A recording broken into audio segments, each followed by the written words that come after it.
Olá, quinto ano. Hoje nós vamos falar sobre as imagens do mundo. Na verdade, vamos falar sobre imagens, sobre fotografia, sobre como que a gente consegue ver as coisas distantes e as coisas que estão perto. Bem, este conteúdo está no capítulo 8, páginas 48. Hoje nós vamos falar sobre ele, mas de uma maneira geral, tá bom?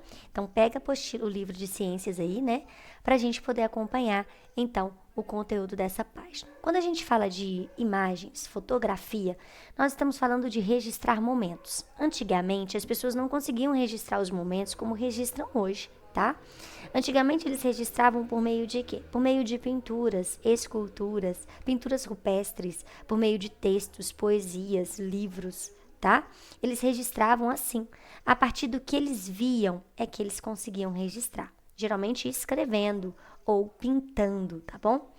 Bem, só que a fotografia mesmo, ela começou a ser produzida lá no início, há 350 anos antes de Cristo. Só que antes disso, há 500 anos antes de Cristo, na China, eles já haviam desenvolvido um tipo de fotografia.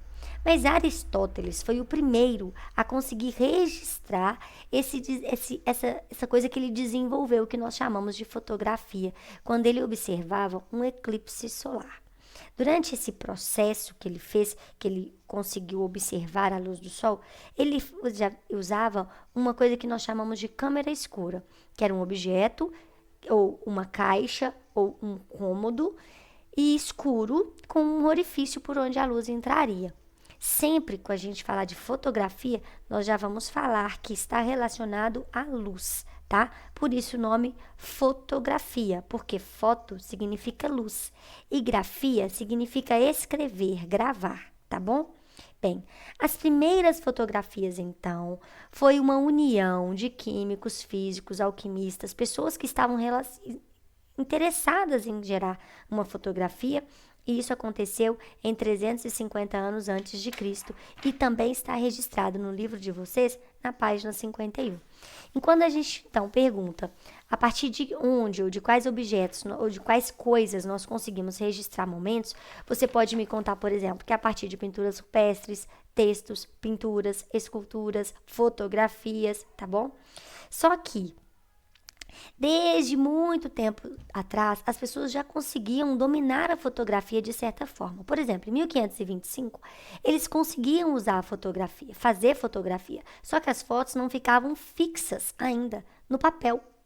Eles conseguiam usar alguns sais de um determinado objeto que é a prata, de um determinado minério, né, que é a prata, usavam sais de prata, fixavam a imagem, e de repente a imagem sumia.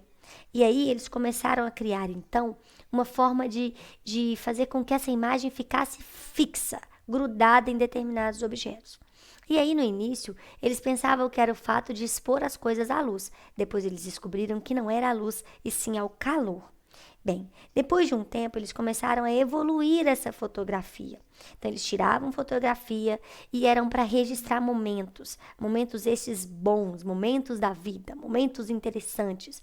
Só que aí, até os pintores começaram a ficar preocupados, porque imagina, no início só pintura, de repente cria uma máquina fotográfica. Gente, vocês imaginem isso. Os pintores devem ter ficado preocupados. Nossa, será que nós vamos perder o emprego e tal? Ao longo dos anos, eles foram desenvolvendo câmeras. Por exemplo, essa que a gente vê, a terceira que a gente vê, por exemplo, é o daguerreótipo, que eles criaram para poder na verdade, usar as câmeras, né? Era uma caixa enorme que captava a imagem através da lente e gravava essa imagem no vidro, tá?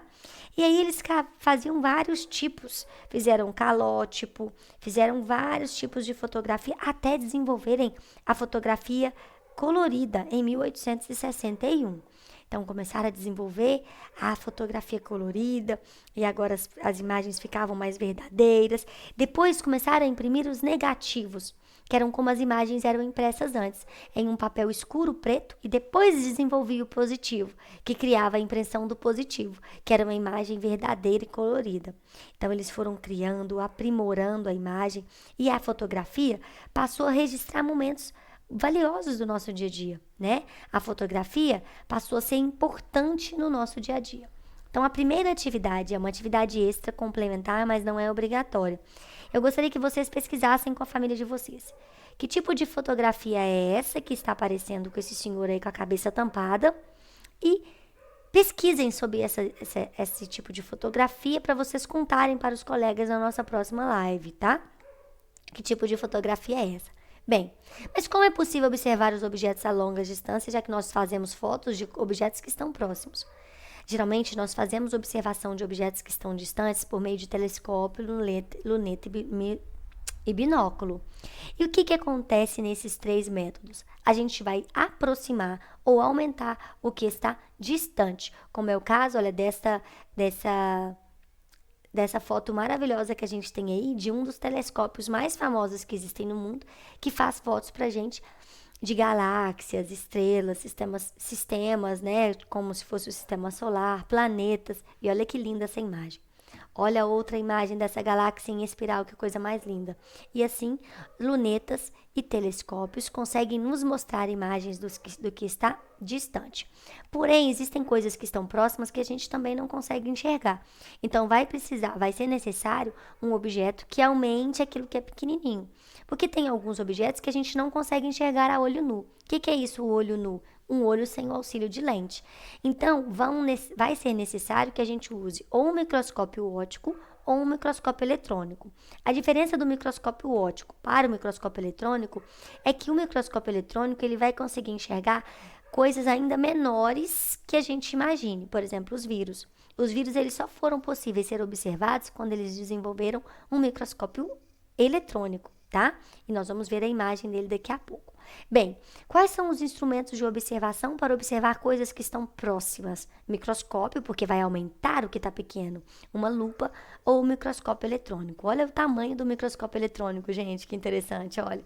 Ele é bem grandão, né? Ele usa muita tecnologia, o computador. Agora, dá uma olhada nessa imagem. Isso foi feito com um tipo de microscópio. Será o que é isso, gente? Vamos pensar. Fala em voz alta aí, o que você imagina que é essa imagem? Essa imagem é da linha sendo colocada, olha, no furo da agulha, olha que legal. Olha essa imagem com o auxílio do microscópio. Aumenta muito, não aumenta? Agora, olha essa, gente, a cabeça de uma aranha cheia de pelos. Olha como que foi feita essa microscópio. Olha que legal a imagem, a foto que fizeram com o uso do microscópio. Agora, olha essa, gente, o corpo de uma mosca. Olha só, a gente nem tá olhando os tecidos, as células, só a parte de fora. Olha como que o microscópio aumenta a imagem. Então, esses objetos todos que nós vimos nessa aula, que é microscópio, lupa e microscópio eletrônico, e também telescópio, luneta e binóculo, são objetos utilizados para a gente conseguir obter imagens, sejam elas imagens de perto ou de longe. Bem, este é o conteúdo inicial do capítulo. Sugiro que vocês leiam todo o capítulo 8 para na nossa live a gente conversar bastante sobre este assunto. Beijo grande, galerinha, e tchau!